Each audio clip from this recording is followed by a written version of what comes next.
எல்லாருக்கும் வணக்கம். இப்போ இந்த பதிவில் நம்ம புத்தாண்டு பலன்களில் மீன ராசிக்கான பலாபலன்களை தான் பார்க்க போகிறோம். அதுக்கு முன்னால் நம்ம சேனலுக்கு யார் புதுசாக வந்திருந்தாலும் சேனலை மறக்காமல் சப்ஸ்கிரைப் பண்ணிக்கோங்க. இதன் கூடவே இருக்கிற பெல் ஐக்கானை கிளிக் பண்ணிக்கோங்க. அப்படின்னா தான் அடுத்து நான் வீடியோ அப்லோட் பண்ணும்போது உங்களுக்கு அது ஆட்டோமேட்டிக்காக நோட்டிஃபிகேஷனாக வரும். இந்த பதிவில் ஏதாவது ஆடு ஓடிச்சுன்னா தயவு செஞ்சு ஸ்கிப் பண்ணாமல் வீடியோ முழுமையாக பாருங்கள். உங்கள் ஃப்ரெண்ட்ஸ் எல்லாருக்கும் ஷேர் பண்ணி விடுங்க. வாங்க வீடியோக்குள்ளே போகலாம். மீன ராசி. மீனம் அப்படின்னு சொன்னாலே பொதுவாக அஞ்சாத ஒரு தன்மை உடைய ஒரு ராசின்னு சொல்லலாம். எந்த விஷயத்துக்கும் பயம் இருக்காது. ஆனால் மனசுக்குள்ள பார்த்தீங்கன்னா மனதைரியம் கம்மி, மனோபலம் கம்மியாக உள்ள ராசி தான். ஆனால் அந்த மனோபலத்தை வெளியில் ஆக்சுவலாக அதிகமாக இருக்கிற மாதிரி எஸ்டாப்ளிஷ் பண்ணக்கூடிய ஒரு தன்மையும் இந்த ராசிக்கு உண்டு. எந்த ஒரு விஷயமாக இருந்தாலும் ரொம்ப டீப்பாக யோசனை பண்ணி செயல்படக்கூடிய ஒரு தன்மை உடைய ஒரு ராசி. சரி, இந்த ராசிக்கு அதிதேவதை யாருன்னு பார்த்தா குரு பகவான். மங்களம் தரக்கூடியவர், முழு சுபகிரகமான ஒரு கிரகம் அப்படின்னு பார்த்தா அது அந்த குரு பகவான் தான் சொல்லலாம். இந்த குரு பகவானானவர் பார்த்தீங்கன்னா உங்கள் ராசிக்கு தைரிய வீரிய ஸ்தானத்தில் இருக்கக்கூடிய காலகட்டத்தில் இந்த வருஷமானது துவங்குது. ஸோ அப்படி துவங்கக்கூடிய காரணத்தினால இந்த புத்தாண்டில் உங்களுக்கு எந்தெந்த நன்மைகள் நடைபெற போகுது அப்படின்றத பார்த்தீங்க அப்படின்னா, ஏற்கனவே ஏழரை சனியினுடைய தாக்கத்தில் இருந்து கொண்டிருக்கின்றீர்கள். ஏழரை சனின்றது ரொம்ப பெரிய டீப்பாக ரொம்ப யோசிக்கலாம் வேண்டாம்.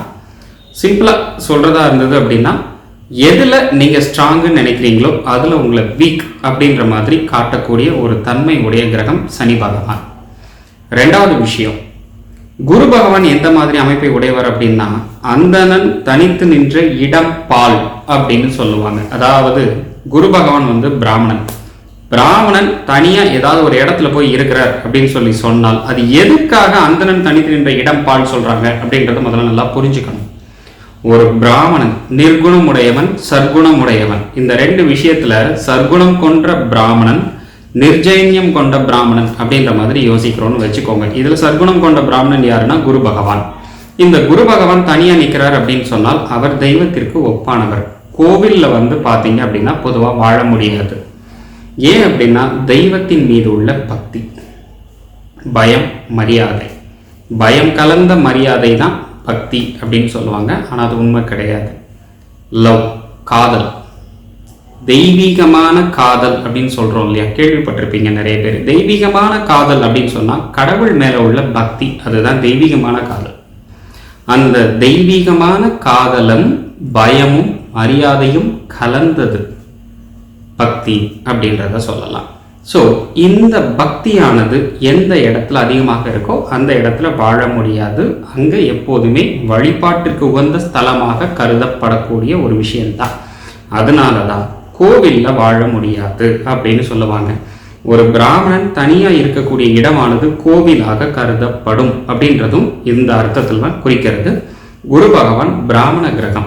ஆக இந்த பிராமணன் தனியா ஒரு இடத்துல போய் இருந்தார் அப்படின்னா அந்த இடம் வாழாயிடும் அப்படின்னு சொல்றதுன்னா வாழ்றதுக்கு தகுதி இல்லாத இடமாக மாறிவிடும் அப்படின்றது தான் உண்மை. ஆக குரு பகவான் தைரிய வீரிய ஸ்தானத்துல இருந்துட்டு எந்தெந்த நன்மைகளை செய்வார் அப்படின்ற பாத்தீங்கன்னா, ஒரே ஒரு விஷயம், தைரியம் பிளஸ் வீரியம்.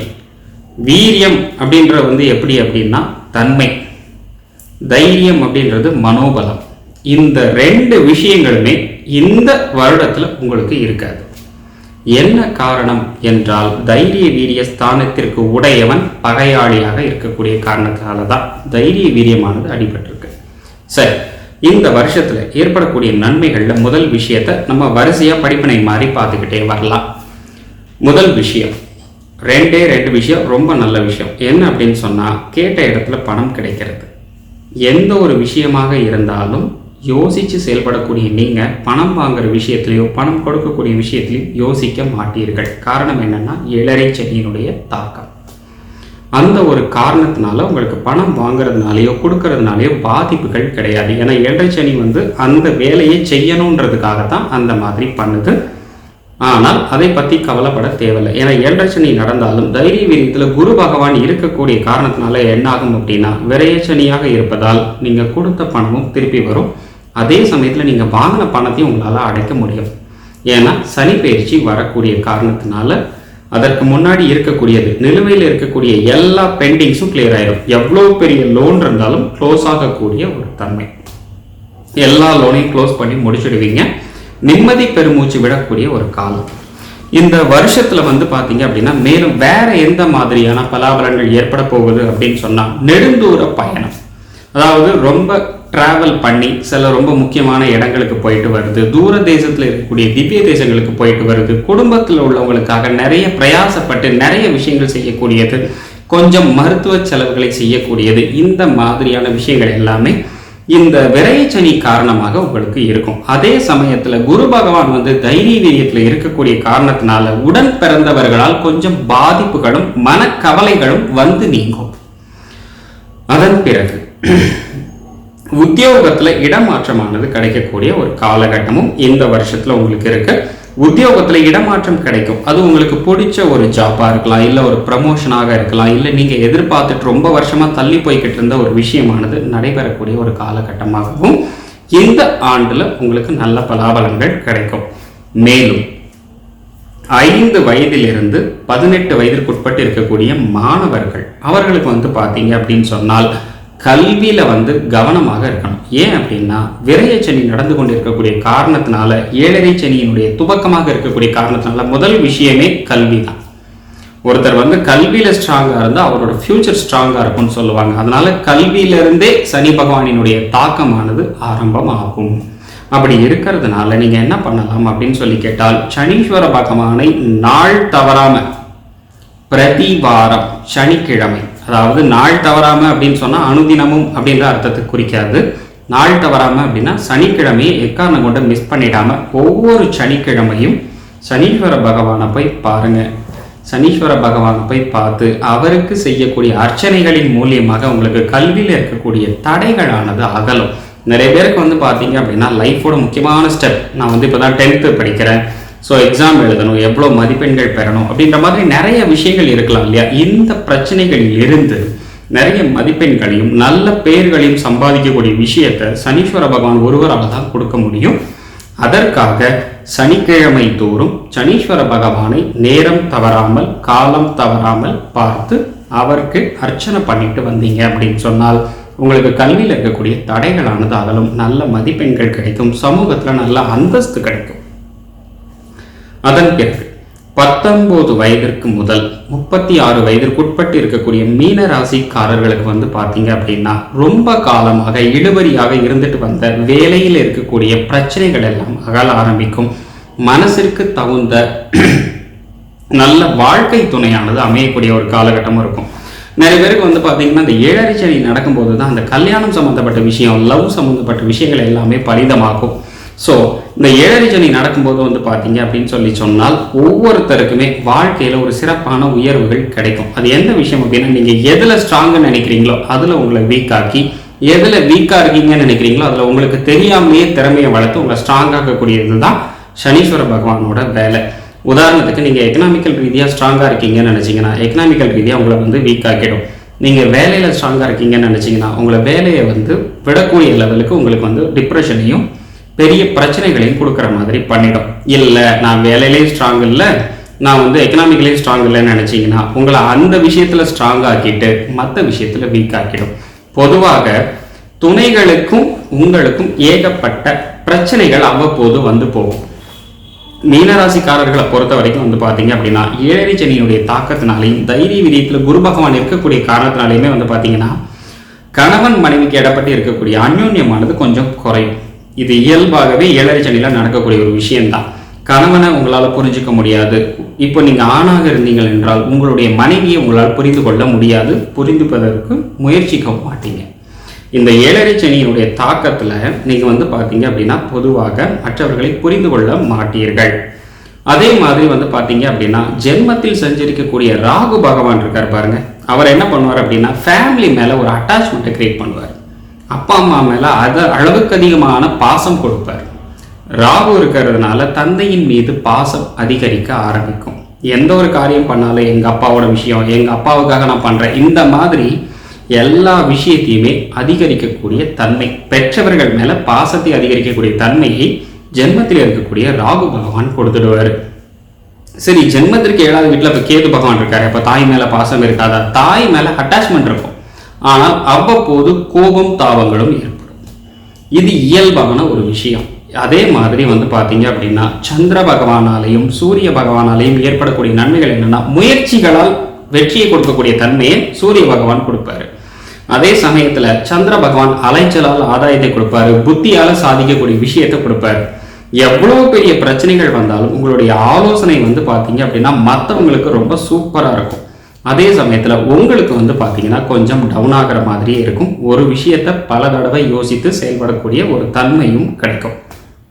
அதன் பிறகு 37 வயதிற்கு மேல் 49 வயதிற்குட்பட்டு இருக்கக்கூடிய மீன ராசிக்காரர்களுக்கு பார்த்தீங்க அப்படின்னு சொன்னால், குடும்பத்தில் இருந்த சின்ன சின்ன சலசலப்புகள், கணவன் மனைவிக்கு இடப்பட்டிருந்த பிரச்சனைகள் இதெல்லாம் அகன்று குடும்பத்தில் நல்ல அந்யோன்யமும் மனதிற்கு இனிய சம்பவங்களும் நடைபெறக்கூடிய காலகட்டமாகவும் இந்த புத்தாண்டானது உங்களுக்கு இருக்கு.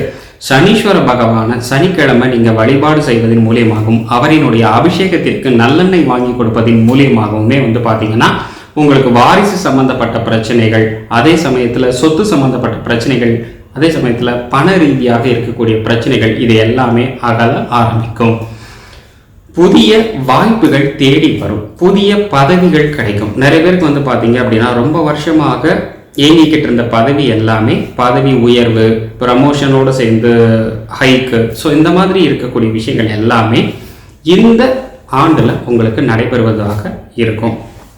ரொம்ப வருஷமாக வாரிசுக்காக ஏங்கி கொண்டிருக்கக்கூடிய மீனராசிக்காரர்களுக்கு பார்த்தீங்க அப்படின்னா வாரிசுகள் அதிகப்படியாக கிடைக்கக்கூடிய ஒரு நல்ல பலாபலங்களும் இந்த வருஷத்துல இருக்கு. பெண் வாரிசு தான் கிடைக்கும், ஆண் வாரிசு கிடைக்கிறது தான் கொஞ்சம் சிக்கலாக இருக்கும். அதுல பெண் வாரிசு அப்படின்னா பெண் குழந்தை தான் கிடைக்கிற மாதிரி இருக்கும். காரணம் என்னன்னு கேட்டால், ஏழரை சனியினுடைய தாக்கம், 3வது வீட்டுல குரு பகவானினுடைய மறைவு, ஆக இந்த மாதிரி ராசிநாதன் மறைந்திருக்கக்கூடிய காரணத்தினாலையும் விரயத்தில் சனி பகவான் இருக்கக்கூடிய காரணத்தினாலையும் பெண் குழந்தைகள் பிறக்கிறதுன்றது இயல்பான ஒரு காரியம். ஸோ ரொம்ப வருஷமா ஆச்சுங்க, நான் பரிகாரம் பண்ணாத பரிகாரம் கிடையாது, எனக்கு குழந்தை பாக்கியமே கிடைக்கல, என்ன காரணமே தெரியல, என் உடம்பெல்லாம் நார்மலாக தான் இருக்கு, எந்தவித மெடிக்கல் இஷ்யூஸும் கிடையாது, எதுக்காக எனக்கு குழந்தை பாக்கியம் கிடைக்காம இருக்கு, முன்னோர் சாபமா, இல்லை எந்த பிதுர் சாபம் இருக்கா, இல்லை ஏதாவது மாந்திரிகம் அந்த மாதிரியான விஷயங்கள் ஏதாவது இருக்கா, எதுவுமே எனக்கு தெரியலை, இல்லை குலதெய்வத்தோட சாபம் இருக்கா அப்படின்றதும் புரியலை, எனக்கு வாரிசே கிடைக்கல அப்படின்ற மாதிரி ஏங்கிக்கிட்டு இருந்தீங்க இல்லையா, அந்த பிரச்சனைகளுக்கு ஒரு தீர்வு கிடைக்கக்கூடிய வருடமாக இந்த வருடமானது உங்களுக்கு இருக்கும். இது ஆரம்பத்திலேயே கிடைக்கிற மாதிரியாகவும் இருக்கும். பிரச்சனைகள் எல்லாமே குறைந்து மன இறுக்கமானது குறைக்கப்படும். மேலும் 44 வயதிற்கு மேல் 56 வயதிற்குட்பட்டு இருக்கக்கூடியவர்களுக்கு பார்த்தீங்க அப்படின்னா வெளியூர் வெளிநாடு பிரயாணங்கள் ஆதாயத்தை தரும். குழந்தைகளினுடைய கல்வி திட்டங்களுக்காகவும் எதிர்கால தேவைகளுக்காகவும் நீங்கள் பார்த்தீங்க அப்படின்னா வெளியூர் பிரயாணங்களை மேற்கொள்வீங்க. அதே சமயத்தில் மனசில் இருக்கக்கூடிய கிளேஷங்களானது குறைய ஆரம்பிக்கும்.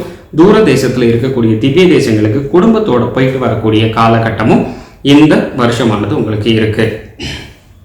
அதன் பிறகு 50 வயதிற்கு மேல் 64 வயதிற்குட்பட்டு இருக்கக்கூடிய மீனராசிக்காரர்களுக்கு பார்த்தீங்க அப்படின்னா புதிய கட்டடங்கள் கட்டக்கூடிய ஒரு காலகட்டமாகவும் இந்த வருஷமானது உங்களுக்கு இருக்கும். பழைய நண்பர்களை சந்தித்து அவர்களின் மூலியமாக ஆதாயம் கிடைக்கக்கூடிய ஒரு காலகட்டமாகவும் இந்த வருஷம் உங்களுக்கு இருக்கும்.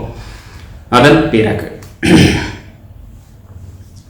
64 வயது முதல் 73 வயதிற்குட்பட்டு இருக்கக்கூடிய மீனராசிக்காரர்களுக்கு பார்த்தீங்க அப்படின்னா ஆன்மீக நாட்டங்கள் அதிகரிக்க ஆரம்பிக்கும். அரசியல் பிரவேசம் வெற்றிகளை கொடுக்கும். அரசியல் ஆதாயங்களை எதிர்பார்க்கிற மாதிரியான சில நல்ல விஷயங்கள் எல்லாமே இந்த காலகட்டத்தில் உங்களுக்கு நடக்க ஆரம்பிக்கும். குடும்பத்தில் இருந்துட்டு வந்த குழப்பங்கள் தீரக்கூடிய ஒரு காலகட்டமாகவும் இந்த வருஷமானது உங்களுக்கு இருக்கு. இப்போ ஒவ்வொரு துறைகளை சார்ந்த மீனராசிக்காரர்களுக்கு இந்த மாதிரி இருக்கு அப்படின்றத பார்க்கலாம். விவசாயத்துறை, போக்குவரத்து துறை, காவல்துறை, இந்த 3 துறைகளிலும் பணிபுரியக்கூடிய மீனராசிக்கார ஆண்களுக்கு பார்த்தீங்க அப்படின்னு சொன்னால் அலைச்சலோடு சேர்ந்த ஆதாயங்கள் கிடைக்கும். வருமானங்கள் ரெட்டிப் மடங்குல கிடைக்க ஆரம்பிக்கும். கேட்ட இடத்துல பணம் கிடைக்க ஆரம்பிக்கும். கடன் சுமை அதிகமாக இருந்தாலும் நீங்கள் உழைச்சே அடைச்சிடலாம் அப்படின்னு சொல்லிட்டு தன்னம்பிக்கையோடு செயல்படக்கூடிய ஒரு காலகட்டமாகவும் இந்த வருஷமானது உங்களுக்கு இருக்கு. வழக்கறிஞர்கள் துறை, ஆடிட்டர்ஸ், அதன் பிறகு ஆக்சுவலாக பார்த்தீங்கன்னா இசை வல்லுநர்கள்னு சொல்லுவோம் இல்லையா, அதாவது மியூசிஷியன்ஸ், இந்த மாதிரி இசைத்துறையில் பணிபுரியக்கூடியவர்களுக்கும் சரி, வழக்கறிஞர்கள் துறையில் பணிபுரியக்கூடியவர்களுக்கும் சரி, ஆடிட்டர் தொழிலில் பார்க்கக்கூடியவர்களுக்கும் சரி, வாழ்க்கையில் புதிய மாற்றங்களை சந்திப்பதற்காக நீங்கள் பார்த்தீங்க அப்படின்னா புதிய இடம் குடிபெயர ஆரம்பிப்பீங்க.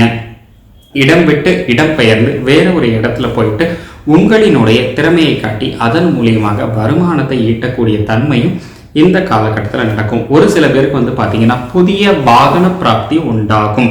சுக்கிர பகவானினுடைய சாரத்தினால உங்களுக்கு பார்த்தீங்கன்னா புதிய வாகனம் கிடைப்பதற்கு வாய்ப்புகள் அதிகமாக இருக்கும். பழைய வாகனத்தை மாற்றி அமைப்பீர்கள், புதிய வாகனத்தை வாங்குவீங்க. புதிய வாகனம் அப்படின்னு சொன்னால் ஒரு புதுசாக ஒரு கருப்பு கலரில் ஒரு வண்டி வாங்கணும் அப்படின்ற மாதிரி ஆசைப்பட்டு ஒரு கருப்பு கலரில் ஒரு வாகனத்தை வாங்கிடுவீங்க. அது வந்ததுலேருந்து உங்களுக்கு ஏற்றம் தரக்கூடிய விஷயங்களாக இருக்கும். முக்கியமான விஷயங்கள் என்ன அப்படின்ற பார்த்தீங்க அப்படின்னு சொன்னால், மற்றவர்களினுடைய திருமணத்திற்காக நீங்களாக முன் செலவு செய்கிறேன்ற பேரில் செலவு செஞ்சு அதனால் கொஞ்சம் கெட்ட பேர்களும் வாங்கக்கூடிய காலம் இருக்கிறதுனால மற்றவங்களுக்கு செய்யக்கூடிய விஷயம் நல்ல விஷயமாகவே இருந்தாலும் கொஞ்சம் யோசனை செய்து அதன் பிறகு கால வைக்கிறது உங்களுக்கு ரொம்ப சால சிறந்தது. எந்த ஒரு விஷயத்தையும் தலைமை ஏற்று பண்ணிக்கிறேன்னு சொல்லி நிற்காதீங்க, அது உங்களுக்கு நல்ல பலனை தரும். அதன் பிறகு அரசியல் துறையில் பணிபுரியக்கூடியவர்களாக இருந்தாலும் சரி, அரசியலின் மூலியமாக ஆதாயங்களை ஈட்டக்கூடியவர்களாக இருந்தாலும் சரி, அவர்களுக்கு பார்த்தீங்க அப்படின்னா புதிய கட்டடம் கட்டக்கூடிய ஒரு காலகட்டமாகவும் சொத்துக்களை அதிகப்படியான விஷயத்தில் மாற்றி அமைக்கக்கூடிய ஒரு காலகட்டமாகவும் இருக்குது. அது எல்லாமே நல்ல விதத்துக்காகத்தான் பயன்படுற மாதிரியும் இருக்கும். மேலும் பார்த்தீங்க அப்படின்னா குடும்பத்தில் சில முக்கியமான முடிவுகள் எடுப்பதற்காகவும் குடும்பத்தில் இருக்கக்கூடிய பிரச்சனைகளை தீர்ப்பதற்காகவும் உகந்த ஒரு காலகட்டமாக இந்த வருஷமானது உங்களுக்கு இருக்குது. இந்த வருஷம் உங்களுக்கு பார்த்தீங்க அப்படின்னா நன்மைகள் 95% நல்ல பெயர்களும் நல்ல விஷயங்களும் அதிகப்படியாக நடக்க ஆரம்பிச்சிடும். அதன் பிறகு கலைத்துறையை சார்ந்தவர்கள், நாடகம், சினிமா, அதன் பிறகு ஓவியம், இந்த மாதிரி கலைத்துறையை சார்ந்தவர்கள், டெய்லரிங்கும் சேர்த்துக்கலாம். இவர்களுக்கு பார்த்தீங்க அப்படின்னா ரொம்ப வருஷமாக இயங்கிக்கிட்டு இருந்த கனவு நினைவாகக்கூடிய ஒரு காலகட்டமாகவும் புதிய வாகனம் வாங்குவதற்கும் இடமாற்றம் செய்வதற்கும் புதிய வீடு கட்டி குடிபெயரக்கூடிய ஒரு நல்ல காலகட்டமாகவும் இந்த வருஷமானது உங்களுக்கு இருக்கு. பைரவ வழிபாடு உங்களுக்கு மிகச்சிறந்த நன்மைகளை தரும். ஐடி, அதன் பிறகு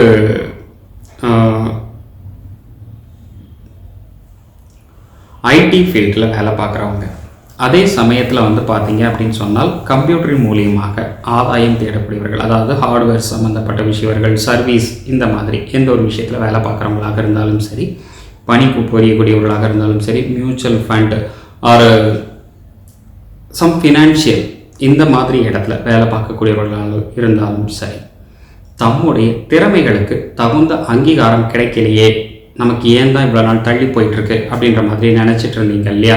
ஜென்மத்தில் சஞ்சரிக்கக்கூடிய ராகு பகவான் பார்த்தீங்க அப்படின்னா உங்களுக்கு சிற்சில தீர்வுகளை கொடுப்பதற்காக என்ன பண்ணுவார் அப்படின்னு பார்த்தீங்கன்னா, உங்களுக்கு மிகச்சிறந்த பலன்களாக எதிர்பார்த்த அங்கீகாரத்தை கொடுக்குற மாதிரி பக்கத்தில் கொண்டு கொடுப்பாரு. அதை நீங்கள் தான் உங்களுடைய திறமையின் மூலியமாக கிரகிச்சிக்க வேண்டும். இது எப்படி பண்ணலாம் அப்படின்னா, ஐடி துறையில் வேலை பார்க்குறவங்களுக்கு பார்த்தீங்கன்னா ப்ரமோஷன் வர மாதிரி வரும்.